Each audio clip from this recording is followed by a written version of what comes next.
स्वागत है आपका। ब्रेक के बाद फ्रांस के राष्ट्रपति हैं इमैनुअल मैक्रों और वो उनका डीप फेक वीडियो है जो उन्होंने खुद साझा किया है। दरअसल खबर क्या है कि फ्रांस में एआई एक्शन समिट का आयोजन किया गया। समिट की अध्यक्षता फ्रांस के राष्ट्रपति इमैनुअल मैक्रों और प्रधानमंत्री नरेंद्र मोदी ने संयुक्त रूप से की। इस दौरान पीएम मोदी ने घोषणा की कि एआई सम्मेलन के अगले संस्करण की मेजबानी भारत करेगा। और क्या खास रहा इस शिखर सम्मेलन में, हमारी खास रिपोर्ट देखिए। विश्व के दिग्गज नेताओं की मौजूदगी में लीडर्स स्टेटमेंट को जारी करने के साथ दुनिया ने एआई के क्षेत्र में सहयोग की दिशा में बड़ा कदम बढ़ा दिया। साथ ही एआई फाउंडेशन की स्थापना का अहम फैसला भी हुआ। पेरिस में हुई एआई एक्शन समिट की अध्यक्षता फ्रांस के राष्ट्रपति इमैनुअल मैक्रों और प्रधानमंत्री नरेंद्र मोदी ने संयुक्त रूप से की। मुख्य सत्र के आरंभिक वक्तव्य के लिए जब पीएम मंच पर आए तो सामने विश्व के बड़े देशों के नेता मौजूद थे। पीएम ने एआई से जुड़े सुरक्षा के सवालों को तो रेखांकित किया ही, इस तकनीक से खुलने वाले अवसरों पर भी विस्तार से चर्चा की। पीएम ने एआई तकनीक को समावेशी बनाने पर जोर दिया। I welcome the decision to set up the AI foundation at the council for sustainable AI. We must also make the global partnership for AI truly global in nature. To build on the momentum of this Action Summit, India would be happy to host the next summit. प्रधानमंत्री ने ऐलान किया कि AI सम्मेलन के अगले संस्करण की मेजबानी भारत करेगा। पीएम मोदी ने भारत में डिजिटल पब्लिक इंफ्रा निर्माण में मिली सफलता, भारत की एआई मिशन और तकनीक की मदद से जन कल्याण सुनिश्चित करने के प्रयासों को गिनाया। पीएम ने इस बिंदु पर भी चर्चा की कि एआई अवसरों के नए द्वार खोलता जा रहा है। Loss of jobs is AI's most feared disruption. But history has shown that work does not disappear due to technology. Its nature changes and new types of jobs are created. We need to invest in skilling and reskilling our people for an AI-driven future.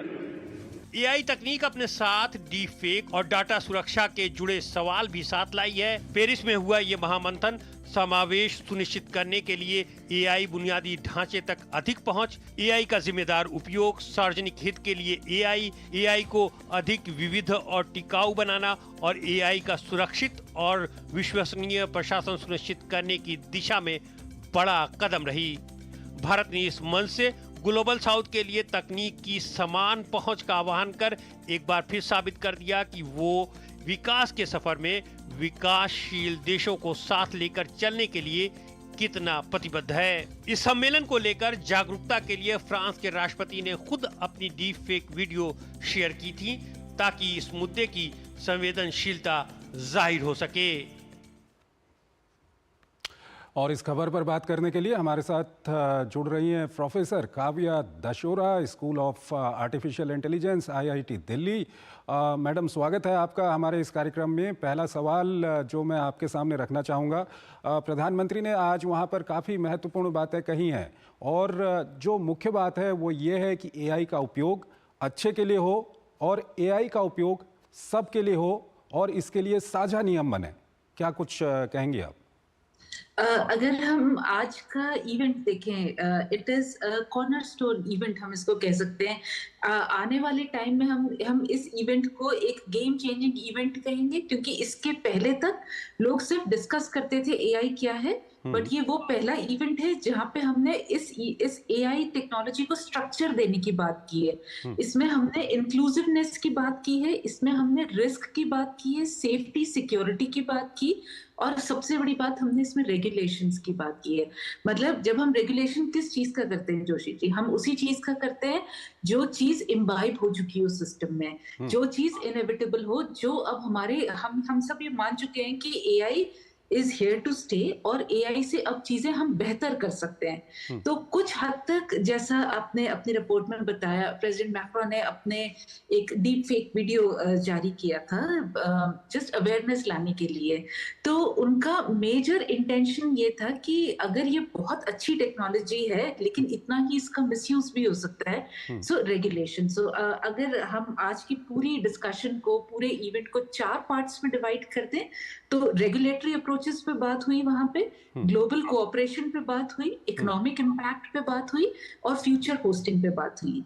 तो global AI foundation बना के India has proposed कि हम ये अब अगली बार हम India में होस्ट करेंगे। और उसके पीछे रीजन ये है कि हमारी जो स्ट्रेंथ है, हम 10 मिलियन इंजीनियर्स हर साल प्रोड्यूस करते हैं, और उसके अलावा हमने एंड टू एंड कनेक्टिविटी, हमारे यहाँ पे फाइबर ऑप्टिक्स है, इंटरनेट, सेंसर्स, देन हमारा स्टार्टअप इकोसिस्टम बहुत अच्छा है, और हमने हार्डवेयर, सॉफ्टवेयर, मैन्युफैक्चरिंग, तीनों आर्म्स हमने इकट्ठे करे हैं। और रिसेंटली हमने जैसे यूपीआई में, लाइक डिजिटल पब्लिक इंफ्रास्ट्रक्चर में बहुत ज्यादा सक्सेस हासिल की है।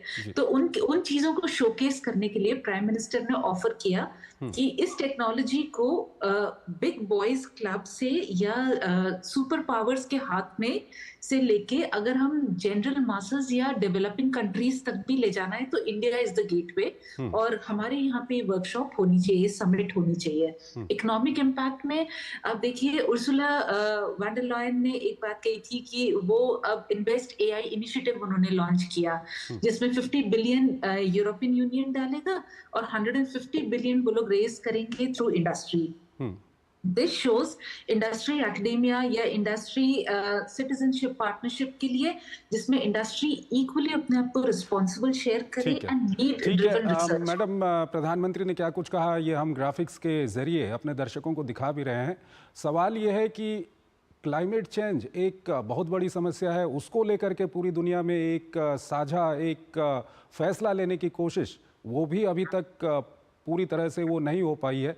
ऐसे में एआई के क्षेत्र में एक साझा नियम बने, इसका अच्छे के लिए उपयोग हो, और सब लोग एक मंच पे आए, सबके लिए ये सुलभ हो, ये इसके आगे चुनौतियां कितनी हैं? इसके आगे ज्यादा चुनौतियां इसलिए है क्योंकि AI is a very expensive technology. इसमें जितने भी रिसोर्सेज लगते हैं, स्टार्टिंग फ्रॉम जहां से डेटा कलेक्ट होता है, डेटा प्रोसेस होता है, ये तो बहुत ज्यादा एनर्जी इंटेंसिव है। इसमें बहुत सारा कार्बन जनरेट होता है, और बहुत बहुत हेवी इक्विपमेंट्स या बहुत हाई ड्यूटी इक्विपमेंट्स जैसे कि जीपीयू या सर्वर्स हमें चाहिए। क्लाइमेट चेंज हम अभी तक भी नहीं एड्रेस कर पाए, क्योंकि climate is a dynamic process, और वो हमें वेदर और क्लाइमेट के बीच में थोड़ा कम टाइम देती है, या एक क्लियर पर्सपेक्टिव नहीं देती है। लेकिन एआई एक ऐसी टेक्नोलॉजी है जो इंटरनेट के बाद शायद सबसे बड़ा रेवोल्यूशन है, ह्यूमन मेड रेवोल्यूशन। और इसने अपने आप को बहुत छोटे स्केल पे भी प्रूव किया है कि ये चीजों को बेटर बनाने के लिए डिफरेंट कंट्रीज ने ये रियलाइज किया। अगर आप जेडी वैंस का अगर आप लेक्चर सुनेंगे, उनका टॉक सुनेंगे, तो उन्होंने क्लियर कहा कि मैं बिल्कुल, हमारा देश या हमारा एडमिनिस्ट्रेशन बिल्कुल अपने वर्कर्स के लिए खड़ा रहेगा। हमें एआई चाहिए, हम एआई डेवलप भी करेंगे, बट हम अपने वर्कर्स के जॉब से कॉम्प्रोमाइज नहीं करेंगे। सो जब, और प्रीटी मच यही एक सेंटिमेंट आप पूरे वर्ल्ड में देखेंगे, safety, security, cyber security, defence security, ये सेंटिमेंट्स आपको वर्ल्ड के हर कंट्री में दिख रहा है। और क्योंकि जब कॉमन इंटरेस्ट हो जाते हैं, तो फिर कंक्लूजन्स कॉमन होने लगते हैं, और इसका रिजल्ट जो एआई फाउंडेशन प्राइम मिनिस्टर ने वेलकम किया और एवरीबॉडी एग्रीड टू इट, ये सिर्फ ये चीज दिखाता है कि रिस्क भी कॉमन है, सॉल्यूशंस भी कॉमन है। हाँ, हो सकता है थोड़ा सा कंट्रोल लेने में जल्दी करें, कुछ देश चाहें कि सॉवरेन बन जाए, कुछ लोग चाहें कि ये जैसे डीप स्टेट है, वो चाहेगा कि अपने साथ रहे। ठीक है, ठीक है मैडम, बहुत बहुत शुक्रिया आपका। आप हमारे इस कार्यक्रम में जुड़ी और काफ़ी महत्वपूर्ण जानकारियां और अपना विश्लेषण आपने हमारे दर्शकों के सामने रखा। एक और छोटा ब्रेक लेते हैं यहाँ पे। ब्रेक के उस पार हम आपको आज की महत्वपूर्ण अंतर्राष्ट्रीय खबरें बताएंगे।